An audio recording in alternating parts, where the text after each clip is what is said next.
Que bom ter você aqui com a gente para mais um VPRO, onde temos a honra hoje, através, primeiramente agradecendo ao estúdio da EDESP aqui, com cursos profissionalizantes do Tucuruvi, e também, aí você está vendo, né? Você pode procurar pelo telefone, pelas redes sociais, e também agradecer a Bia Azuli, que é a semijoia que combina com você. E eu sempre digo, homens, sigam a Bia Azuli. Na hora de dar presente para a mulher, sabe o que acontece? A gente não sabe o número da roupa, então dá uma pulseira, dá um brinco. A Bia Azuli está aí para isso. E eu já disse o nome do nosso convidado, Tata Aeroplano, que a gente se conhece de longa data, e eu posso dizer que esse VPRO é uma festa, porque esse homem é uma festa. Bem-vindo, Tata. Ricardo, prazer estar aqui com você. Obrigado pelo convite e vamos conversar bastante hoje, hein? Que bom. Esse homem aqui, ele faz de tudo, né? Então, a gente vai falar de um ambiente musical, mas com diversas facetas. E conforme eu disse antes de começar para você, Tata, mas não contei o que era, eu combinei aqui com o Cid. Eu nasci em 68, você deve ser de 75, 77, alguma coisa assim? 75. Então você vai lembrar de um programa que eu quero homenagear o programa e quero homenagear você, que eu acho que você é uma pessoa que poderia ter participado dele se ele ainda existisse. Você lembra do programa Ensaio na TV Cultura? Sim. O programa Ensaio, pessoal, ele funcionava assim, e vai acontecer aqui agora durante um tempinho, durante 3 perguntas.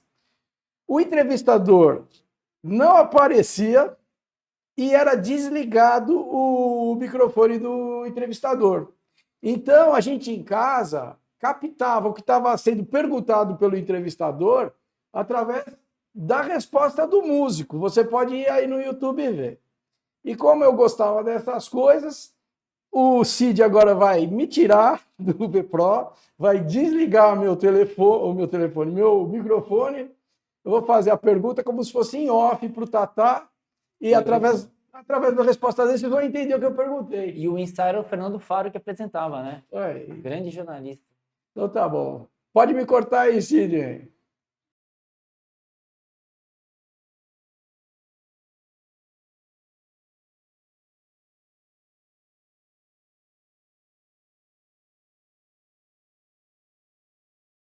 Eu comecei assim, muito criança mesmo. O que aconteceu foi o seguinte, as minhas memórias mais remotas, elas estão ligadas aos discos que meus pais escutavam em casa, os LPs e tudo mais, rádio e tal.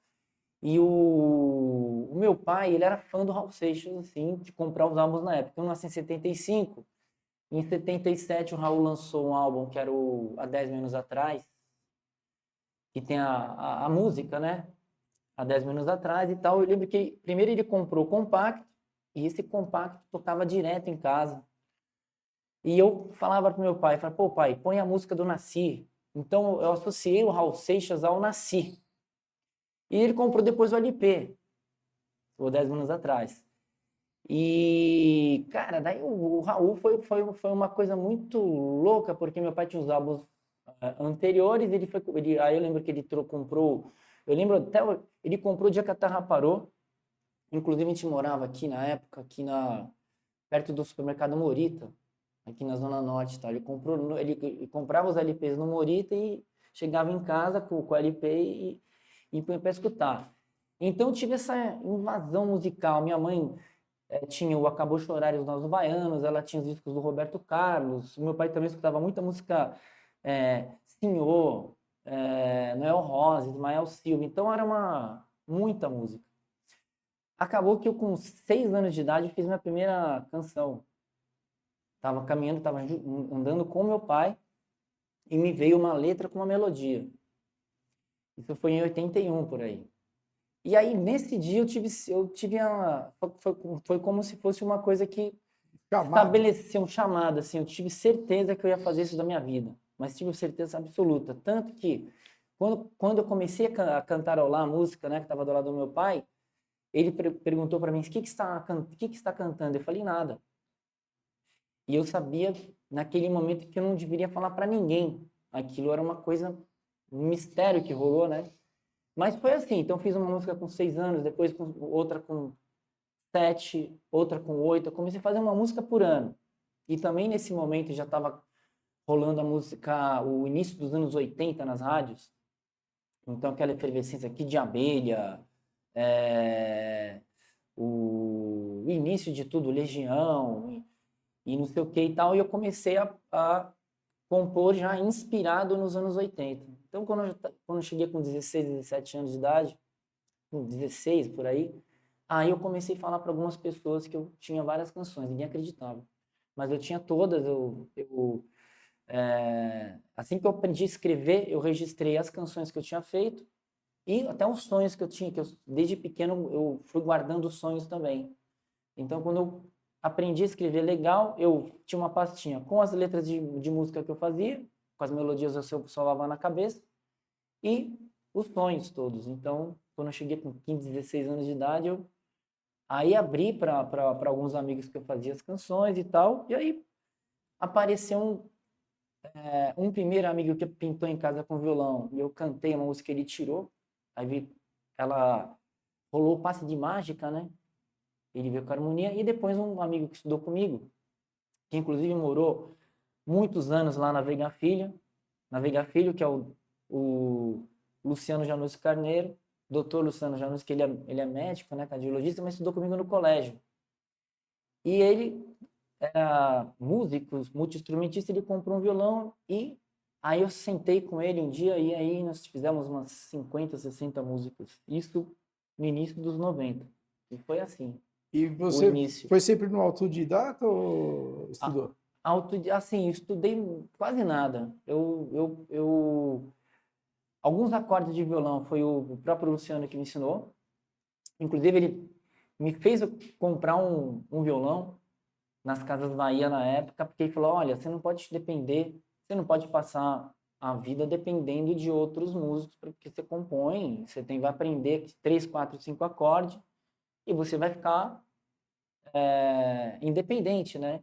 Então, a gente foi na virada do Plano Real, lembro que custou R$ 80 o violão. E aí eu já estava trabalhava com pesquisa ali no centro. Então eu peguei a grana das pesquisas e botei nesse violão. E aí aprendi com as revistinhas, inclusive com a revista do Raul Seixas, né? Que eram os acordes ali simplificados, as revistinhas da Legião Urbana. Aí aprendi os acordes e comecei a compor a partir daí. Mas nunca estudei profundamente, até hoje.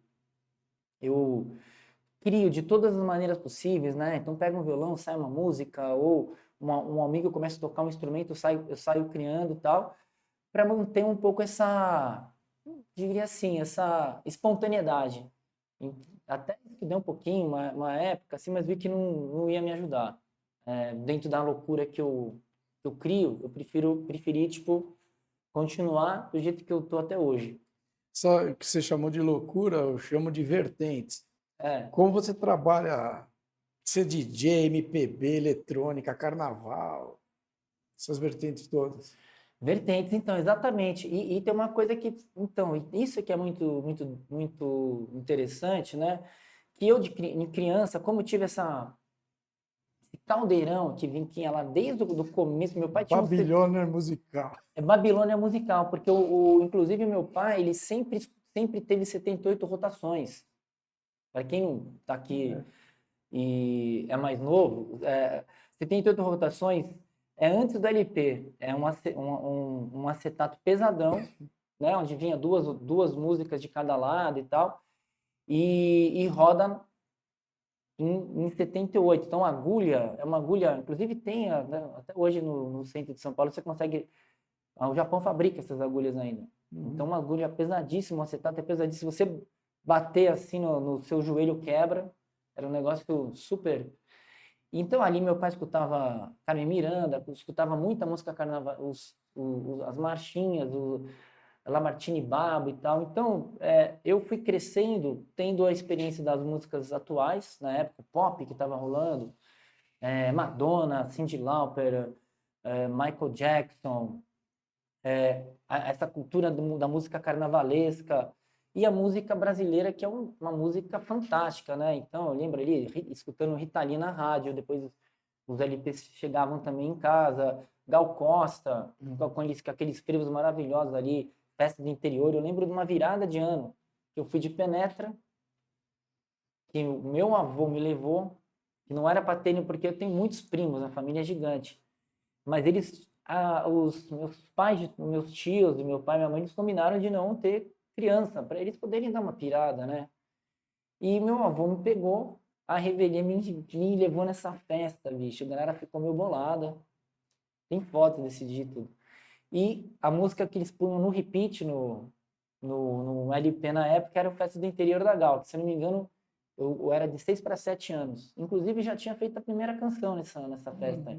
Então, esse universo, assim, essas vertentes todas, como você falou, elas caminham comigo até hoje, né?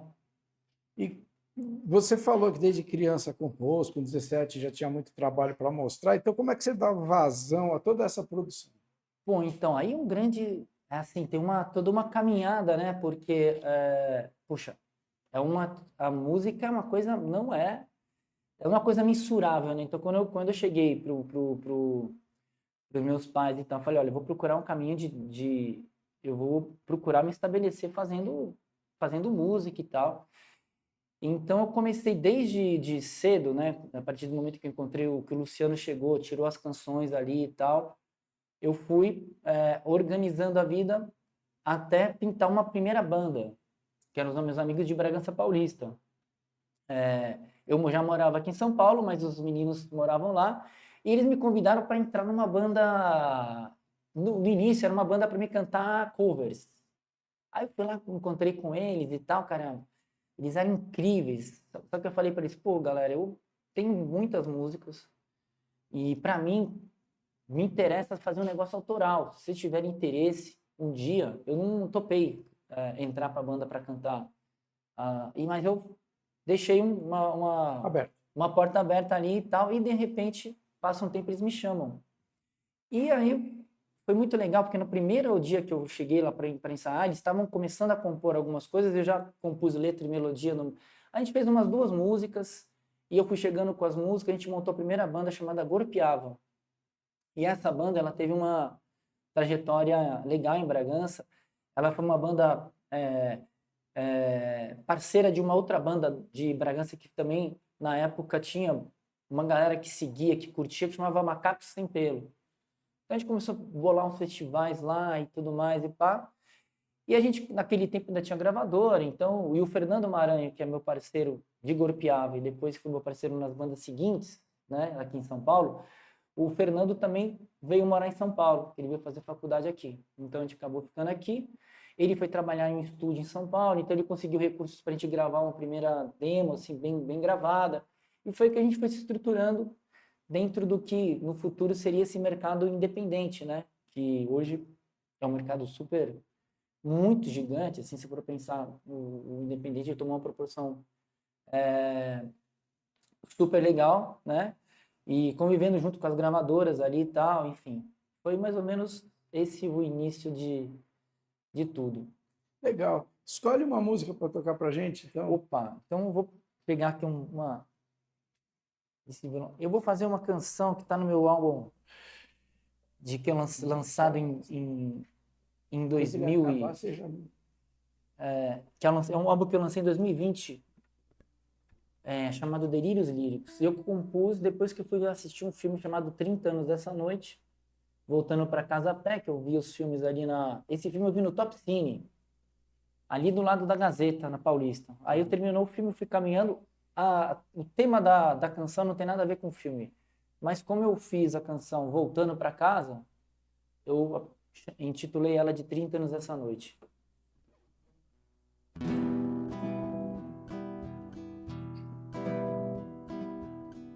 Nunca mais tomei sorvete, nunca mais me arrisquei a trocar o nome de alguém, como eu fiz com você. Minhas unhas cresceram, meus cabelos também.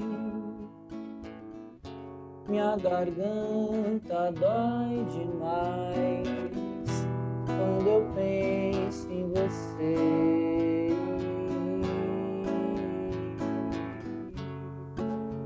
É delírio meu valorizar assim a solidão, mesmo que exista uma outra saída.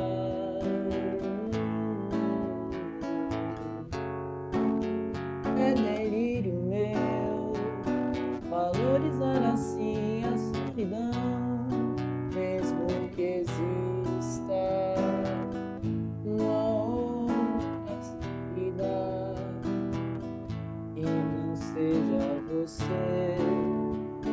Eu sigo meu caminho pra sempre, sempre ser sozinho. E sigo meu caminho pra sempre, sempre ser sozinho.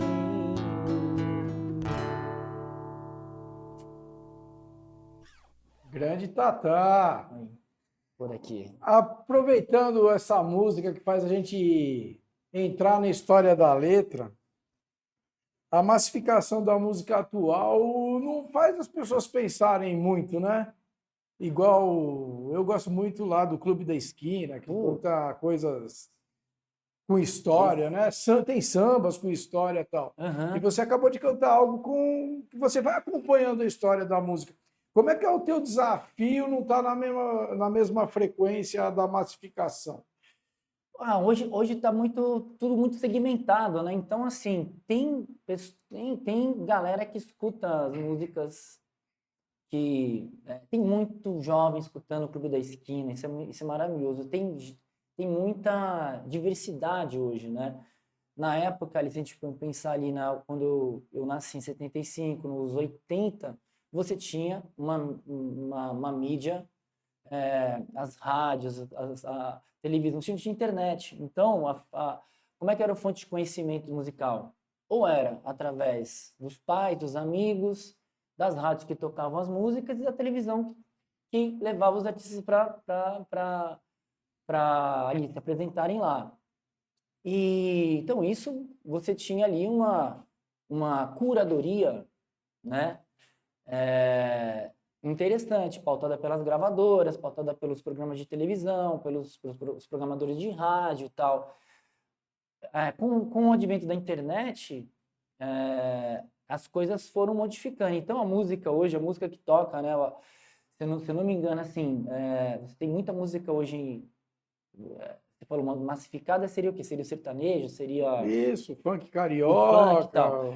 Mas, ao mesmo tempo, sofrência. sofrência e tal, e ao mesmo tempo você tem muita gente conectada com o tipo de som que é feito, que vai numa linha evolutiva da MPB e de outras vertentes, né? Enfim.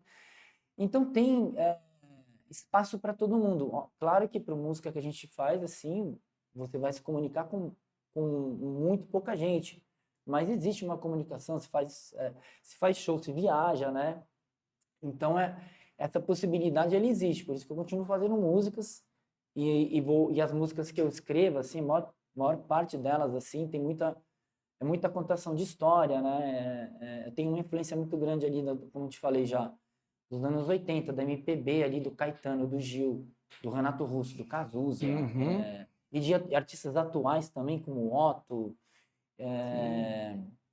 e é isso. Então, assim, é complexo, assim, eu vejo, assim, uma dificuldade de quem quer se inserir, quer fazer uma canção e quer entrar nesse mercado, eu acho que é impossível hoje.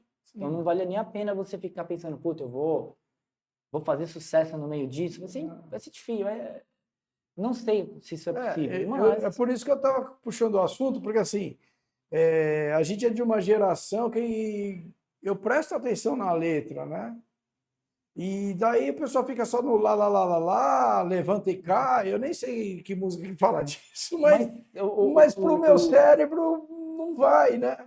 Então, mas assim, tem lugares que a gente pode chegar nessas músicas. Por exemplo, assim, tem um programa que eu escuto até muito frequente, que é do Roberta Martinelli, que é o Som Apino, na Eldorado. Então ela faz um recorte, assim, das músicas brasileiras de todos os tempos, toca atualidades, toca, né? Que é maravilhoso. Então, então quem busca essa diversidade, essa música que vem disso que você falou, que vem ali lá de trás do Clube da Esquina, do que veio antes, do que veio depois. Tem alguns lugares onde Eldorado é minha rádio. então.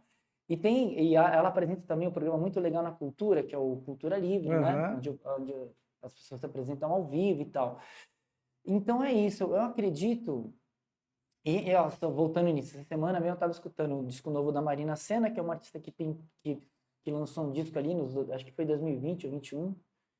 Surgiu também uma artista incrível, então, uma artista nova também, né? Que é contemporânea. Então você tem essa possibilidade. E também eu acho que as redes sociais hoje, elas possibilitam também que os artistas, as bandas e tal, estejam direto com o público que acompanha. Tipo, eu tenho uma banda uma artista que eu acompanho também, que é a Sofia Chablau, e ela tem um projeto que é a Sofia Chablau e o Enorme Perda de Tempo. É uma banda. E incrível também. Então, tipo assim, você vai lá, escuta o som, aí você vai, acompanha os shows, tem casas de shows hoje que recebem esses artistas. Existe uma cena Sim, não acontecendo, para, não independente, para. não para, mas isso não vai mais chegar como na nossa época, que você pegava o Titãs, o Ira, a Legião, o Barão Vermelho, tal, Kid de Abelha, né? É outro mercado, mas Mesmo ele porque a internet dissipou dissipou. esse negócio, tanto que eu tinha marcado aqui, né, da música carro-chefe, pagar o jabá para a rádio, né? Isso Isso está fora no contexto. de contexto para nossa galera. Mas assim, eu até hoje faço os discos. Acho que já fiz 17 álbuns. Desde 2000, o primeiro que a gente lançou foi em 2004, foram 2 discos no mesmo ano. E o ano retrasado nós lançamos que é o meu 8º álbum individual, que não é individual, hoje eu tô é uma banda, né, que é junto com um dos Tangalas, o Bruno Barque e o Júnior Boca, e recentemente Kiki e Malu Maria integraram esse último disco chamado Bate Visível, e a banda ganhou uma nova integrante, que é a Bia Magalhães. Então hoje é uma banda com 7 pessoas, e a gente fez o Bate Visível, e aí qual que é a música que acaba sendo o carro? A gente acaba sendo a música que é o nome do disco, Boate Visível. A gente faz isso, só que antigamente, sei lá, você tinha uma gravadora, você era contratado da gravadora, você sentava lá com as pessoas do marketing, enfim, eles iam falar, olha, essa música, vamos trabalhar essa canção. Então, essa canção, as gravadoras, elas tinham divulgadores, né? Então, o divulgador pegava a canção, o LP, um compacto, batia nas rádios e tentava emplacar elas, né? E tal, e tudo mais. E hoje, como é que isso gira? Gira de uma maneira diferente, mas as bandas, artistas independentes, eles têm uma coisa que é assim, você distribui as canções hoje no digital também, né? Você pode lançar uns formatos LP, CD e tal, e o digital são plataformas. Então, por exemplo, a pessoa pode escutar música no YouTube, pode escutar no Spotify, pode escutar no Deezer, e as plataformas, hoje elas têm as playlists, né? Então a coisa meio que continua, porque a própria Boate Visível, ela entrou em algumas playlists, e aí você tem mais pessoas escutando. Então as coisas elas foram mudando um pouco, mas continua nesse sentido parecido, né? Eu mesmo fui dar uma olhada, você tem 53 mil pessoas te escutando por semana no Spotify, né? Então, Ouvintes mensais, né? Eu acho que eu li lá semanal. Será mensal? Se eu não me engano, é mensal. É mensal? Então tá bom, você está mais certo do que eu. É, Eu, particularmente, tem 2 músicas que me chamam muito a atenção sua, que eu escuto toda hora, mas uma delas leva 10 minutos. Ah, Par de tapas que doeu em mim. Dentro do contexto da rapidez da juventude de hoje, que um videozinho de 30 segundos já é muito, aquela música que você fala da. da Tô descendo da Augusta. Augusta, É, tal, é um amor que tinha tudo para dar certo, mas não dá. Daí fica aquela coisa de continuam ou sim, não. então. Então, tem essa coisa. Essa canção foi, esse disco é de 2012, né? E eu me lembro assim, cara, foi uma coisa que eu tava ali na Augusta, durante muitos anos eu fui DJ residente lá do Estúdio SP, né? Então frequentava ali e tal. Tinha o Ecléticos, que era um, um Pub. bar que ficava 24 horas, praticamente todo mundo que saía de todos os lugares chegava ali e tal. Então essa história acontece mais ou menos ali. E eu pego o violão e faço ela. De primeira. Eu De comecei a primeira. tocar assim, veio a música, veio de primeira. E olha só que loucura. Eu falei do Luciano Januzzi Carneiro, que foi a pessoa Lá na primeira que, música. que, que pegou as primeiras canções. Mas tem uma coisa, antes disso, a primeira pessoa mesmo que pegou uma música minha e tocou, e eu vi que a coisa ia dar certo, é o Meno Del Picchia. E nessa época, ele morava ali na Veiga Filho. Ele justamente foi morar, inclusive, no lugar do Bodão, do Luciano. E ele foi morar lá em casa, músico, Uhum. compositor e tal. E aí eu acabo de fazer essa canção, ele entra no apartamento, estava terminando. O que é isso? E eu estava gravando, porque a hora que eu vi que a música estava acontecendo, eu falei, tá vindo eu sempre faço isso. Eu Vem dei rec, inspiração já. dei o rec no telefone. Aí ele chegou e falou, o que você fez? Eu acabei de fazer uma música, mas eu falei, puta, mas é muito grande, meu, acho que não tem nada a ver e tal. Não, mostra aí. Aí eu voltei. A hora que eu voltei, eu vi que era uma canção. Assim, falei, putz, mano, que música doida, cara, e não sei o quê. Daí eu peguei e eu meio que decorei ela do dia pra noite. Eu decorei ela, já peguei e tal. No dia seguinte eu me lembro até que eu fui visitar o Léo Cavalcante e o Péricles Cavalcante, que são dois. O Péricles é pai do Léo, o Péricles e o Léo são compositores também incríveis, né? E cantores incríveis. E eu fui na casa deles e já apresentei a canção para eles. Então ela já entrou no meu DNA ali naquele momento. E eu tava para fazer esse primeiro disco. E aí, junto com o dos Tangalas, o Bruno Barque e o Júnior Boca. E eu reuni o número de canções para eles eram os produtores, né? E eles falaram, essa a gente tem que gravar.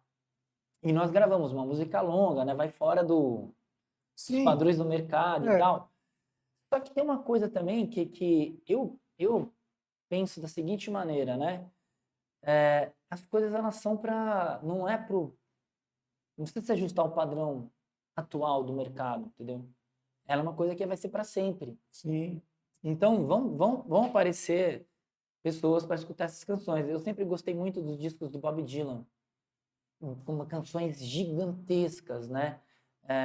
Caetano tem várias músicas Sim, gigantes, né? sim. Aquela Ele me deu um beijo na boca e me disse, é uma música longuíssima.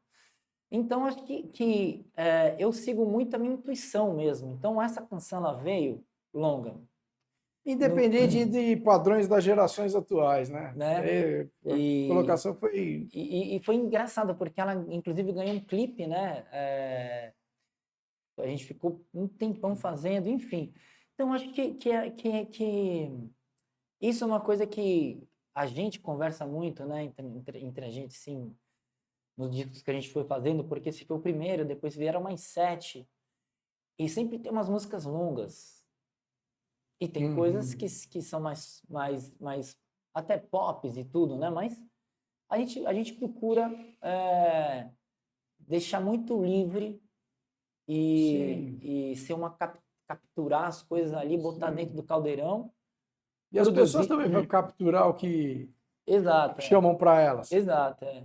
Essa música, inclusive, no TikTok, muitas pessoas fizeram encenações, né, nessa música. Legal. Então, o TikTok tem isso, né? O TikTok, o Uhum. Reels do Instagram e tal. Sei. as pessoas retiram um fragmento da canção, aquela canção que explodiu na pandemia, que foi uma canção daquela banda Fleetwood Mac, né, chamada Dreams, que foi um rapaz que fez um take dele, assim, andando de skate, tomando uma paradinha e botou a música de fundo. Uma música que ela tinha passado batido na discografia dessa banda. Cara, ela se transformou num hit. Foi Teve compartilhado. aquele coreano também, né, que fez uma música lá. Também estourou. Estourou. Tem umas coisas que estouram assim do nada, né? Então a música tá lá. Então, assim, as relações das pessoas com Tem coisa atemporal, né? as novas gerações, elas vão se relacionando também diferente com a canção. E a canção tá lá. Quem quiser apreciar ela da maneira completa, ou escutar um álbum inteiro, ela vai ter essa possibilidade. Mas quem também não escuta mais também vai ter a possibilidade. Então, assim, tá aberto a tudo, né?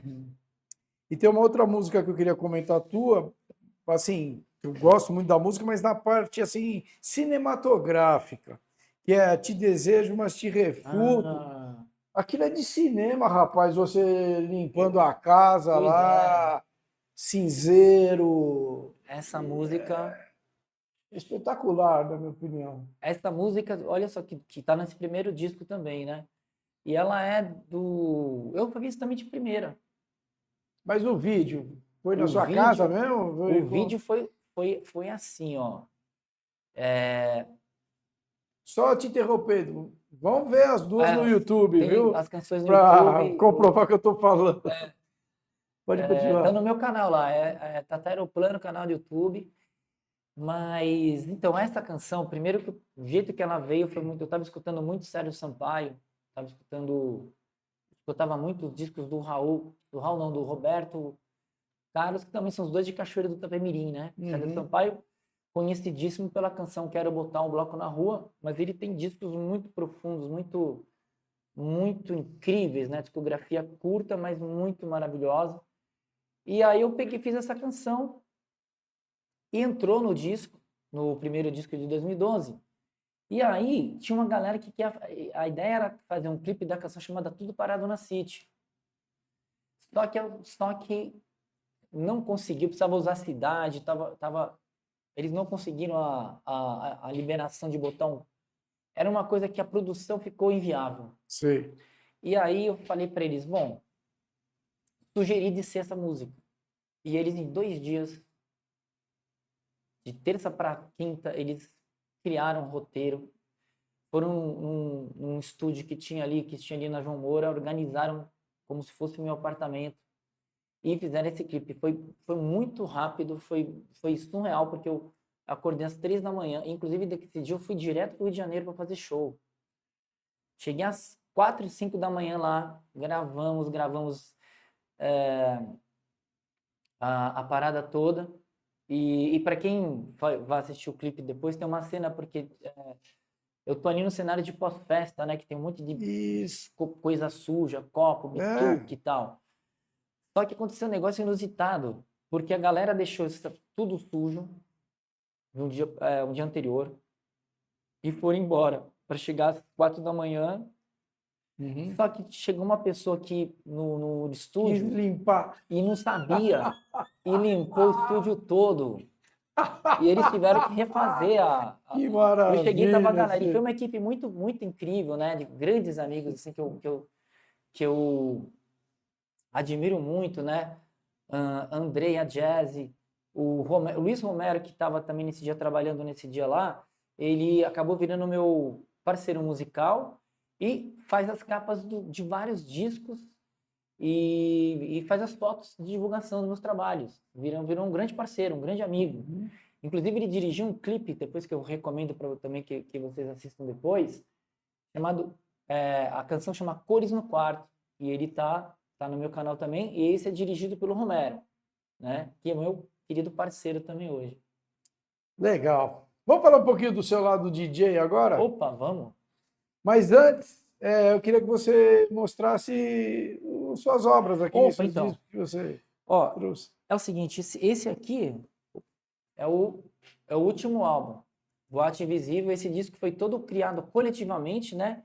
Junto aqui com com o Bruno Buarque, com o dos Tangalas, com o Júnior Boca, com a Kika e a Malu Maria. Então, o processo foi assim, nós fomos pro estúdio, não existia nada, nada. Foi muito parecido com o processo que você viu lá no show. Na segunda-feira. Na segunda-feira. E aí o que acontece? Vai se criando as coisas, eu vou vindo uma letra, eu vou colocando ali e tal. É um negócio meio tipo...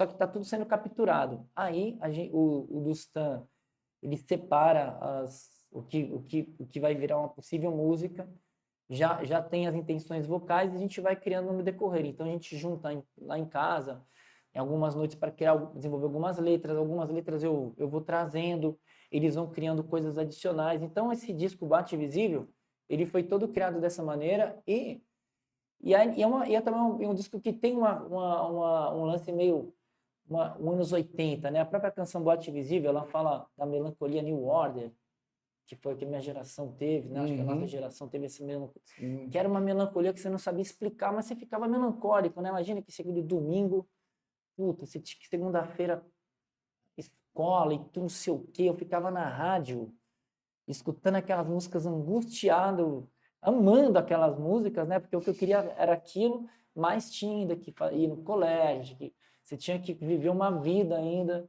paralela à vida que você estava sonhando. Então, a Boate Invisível é esse disco. Então, todos na plataforma. Quem quiser conhecer melhor o trabalho, na sua plataforma preferida, estão todos os discos lá. Legal. E, para finalizar, esse aqui, ó, é o Frito Sampler, que é o meu personagem marciano. Ele é de origem marciana, mesopotâmica, bitomaníaca. Canta canções em línguas que não existem. E a banda dele é o Frito Sampler and the Hip Hunters. É uma banda que acompanha o Frito. Esse disco foi todo composto com eles também, chamado Telepathic Disorder. E esse ano o Frito volta aos palcos. Opa. Já tem um show marcado para agosto. Aí agosto. Acompanha a agenda depois lá, entra no Insta, segue nós lá e acompanha a agenda. Falar em língua que não existe, fala um pouco do show de segunda-feira, né? Eu fui ver o Tata segunda-feira lá no Centro da Terra, lá em Perdizes. E... Pô, foi um show memorável, né? Assim, a banda que eu tenho uma banda junto com o Paulo Beto, né? O Paulo Beto é um músico, compositor, nascido em Juiz de Fora, mas que mora em São Paulo há 25 anos. Tanto que o mote da temporada que ele está fazendo no Centro da Terra é PBSP 25 anos. Sim. E o 01 foi uma banda que ele me convidou para entrar para o 01 em 2006. Então, desde lá, essa banda tem milhares de histórias, assim, milhares de fases e tal. E uma das ideias da banda 01 que o Paulo Beto pensou de fazer músicas espontâneas. Então, a gente fez algumas vezes, com o Edgar foi a terceira vez. Tá. Fizemos uma vez um show, que foi no Serralheria, fizemos uma apresentação no Madame, ano passado, e esse ano, a ideia do Paulo Beto foi de fazer essa apresentação no Centro da Terra, dentro da homenagem, né, à temporada que ele está fazendo lá. Então, ele convidou o Winston Bird, que é meu parceirão também, num outro projeto, o Edgar Escandurra e ele. E nós ali, cada um com as suas experiências musicais, os seus DNAs, tipo, o Edgar puxa uma batera, o Thunder vai com o baixo, ele escola ali, o Paulo Beto cola, e a hora que eu sinto que dá, eu começo a criar uma melodia com uma letra que não existe, que vem da experiência que eu tenho com o Frito Sampler, né? E, pô, foi demais a apresentação, porque rolaram várias ideias e canções começaram a pintar, né? Não dá vontade de parar. E a alegria, né? Estava lá, você viu, a alegria do Edgar, o Thunder e o Paulo Beto se divertindo com você vê o músico se divertindo, não o músico por obrigação. Muito legal. Ou o músico já com a playlist ali, que sabe até o bis. Pois não, ali foi um negócio... Muito legal. E aí pô, é um prazer, né? Então, assim... E o Paulo Beto, né? Que é o Paulo Beto é demais. Ele tem, ó, o Envy FX, que é um projeto dele sensacional, atual. Começou ali, tem 25 anos o Envy FX, mas agora ele tá numa fase incrível, tá com uma banda maravilhosa. Então é muito bom estar com amigos, assim, pessoas que eu admiro. Meu primeiro show da vida foi o do Ira, lá em Bragança. Quando eu morava em Bragança, o Tá. Ira tinha lançado o Psicoacústica, e eu fui lá Uhum. assistir, enfim. Aí tá lá, pô, trocando uma ideia com o Edgar, conversando. Pô, maravilhoso, né? O Thunder, que era Aham. aquela figura da MTV que começou praticamente um dos primeiros VJs junto com o advento da MTV. Nós somos parceiros hoje. Fazemos um show homenageando o Júpiter Maçã, né? Que são o Thunder toca e eu canto com ele. Pô, então é muito gostoso estar com amigos assim. Uhum. É legal essa vivência. Eu já É vendi muito... muita uva pro Edgar lá, pegar Ah, que filho. legal, velho. Passava lá, batia um papo e tal, Que né? bom. Ali tem um núcleo que Sim, passa todo mundo. é. Tinha o pessoal do Escovia Sim, eu Máfia. morava lá. Não, Tô ligado. O Edgar, o André Bujanra morou uma época na Vega Filho, né? sim, a mãe dele ia lá, ele ia lá e É, tal. que legal. Ali é um núcleo bem legal, da saudade daquele tempo. Falei que a gente ia falar da parte de DJ, mas o assunto é muito gostoso com ele e a coisa vai. É, você, quando vai fazer o trabalho de DJ, você monta a playlist conforme a casa noturna, público, como faz? Porque você conhece a área de É, música. então, é uma coisa assim, voltando um pouco para trás. Eu comecei ali, na adolescência, tive um primo que era meio que DJ, eu meio que peguei essa coisa dele lá em Bragança, na época só de botar os LPs, né? Aí, o David Bowie, Pet Shop Boys, aquela época do New Order, o A-ha, aquelas coisas do Sei. bailinho, as músicas nacionais também, né? Uhum. Lembro primeira vez que eu peguei o Jesus Não Tem Dentes no País dos Banguelas e colocando ali Legião, papapá. Aí, no final dos 90, eu recebi um convite de uma amiga que ia fazer um aniversário. Falou, pô, você não quer ser o DJ? Eu já tinha uma coleção de discos, de CDs muito grandes e tal, mas eu nunca tinha discotecado ainda voltando em São Paulo, né? Desde que tinham vindo para cá. Fazia coisa na adolescência lá. E eu fui com um amigo que tinha os equipamentos, então eu comecei ali. Então ali colocava Tim Maia, colocava de tudo. Tudo que eu tinha lá em casa, eu ia fazendo. Então eu comecei com discotecagens bem ecléticas e com o passar do tempo eu fui meio que, como você falou do começo lá, as vertentes. Uhum.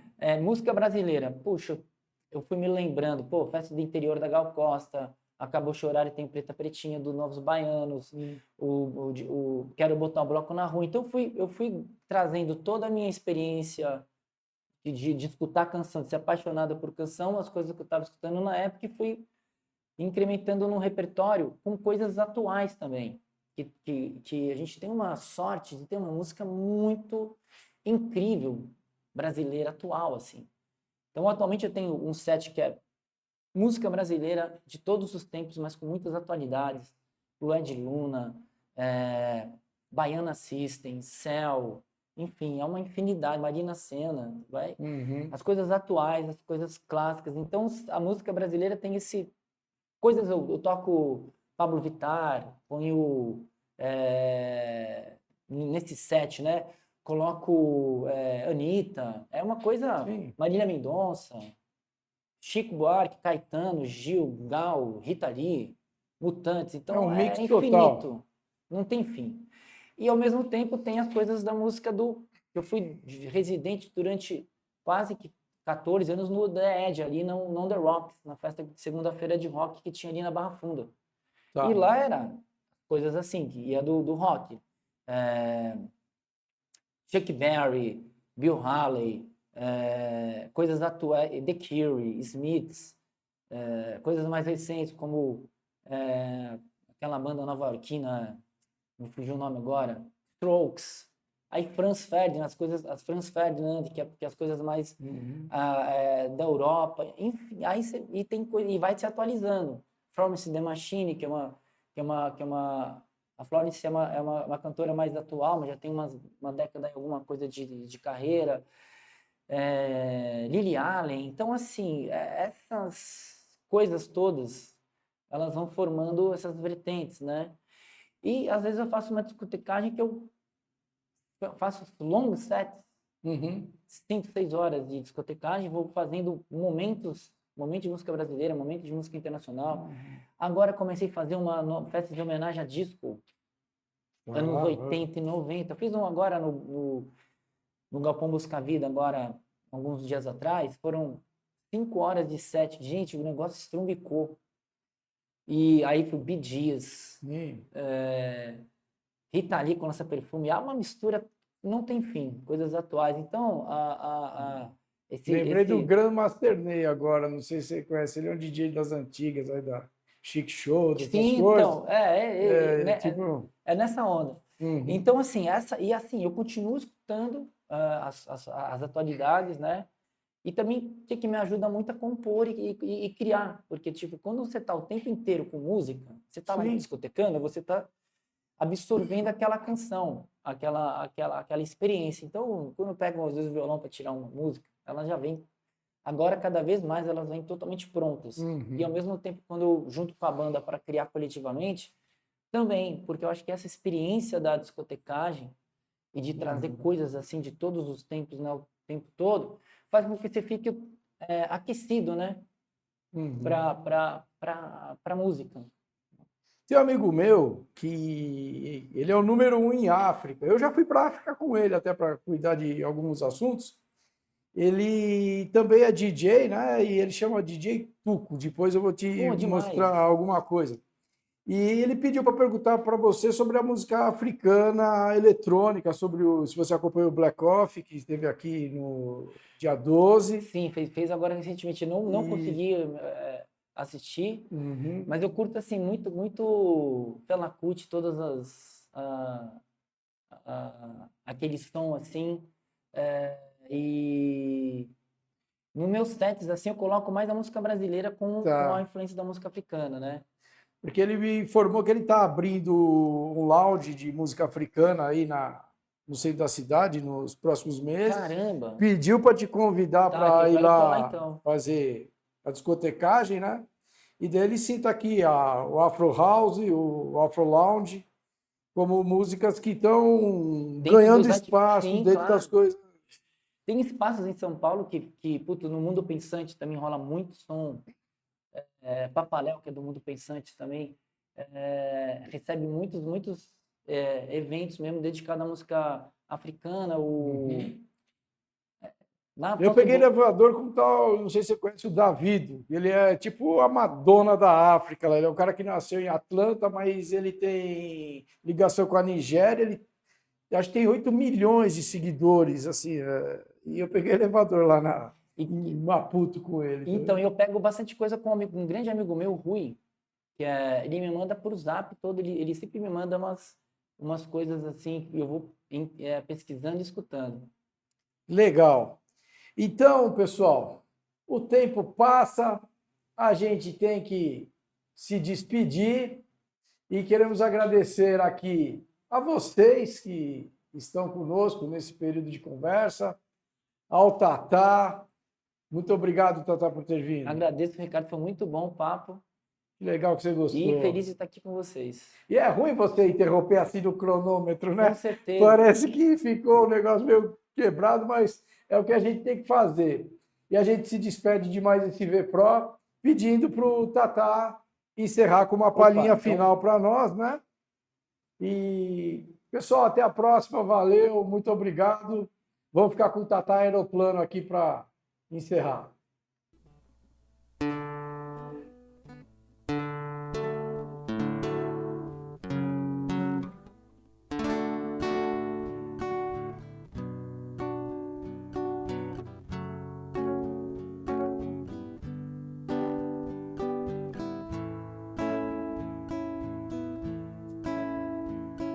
Passei a noite em claro pensando em você,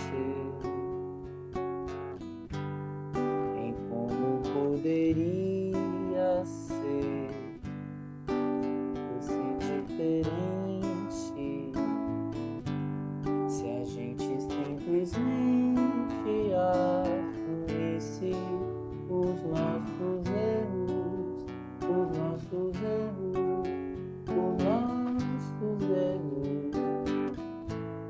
Ninguém deu braço a torcer,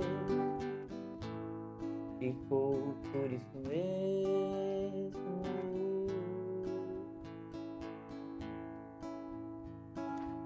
Toda vez que eu te encontro é claro que eu sinto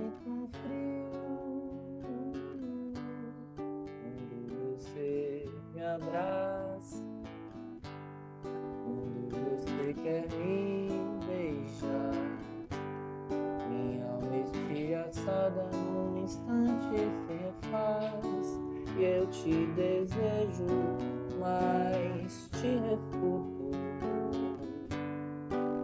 que você não tá bem. E eu te quero muito bem, mas acabou.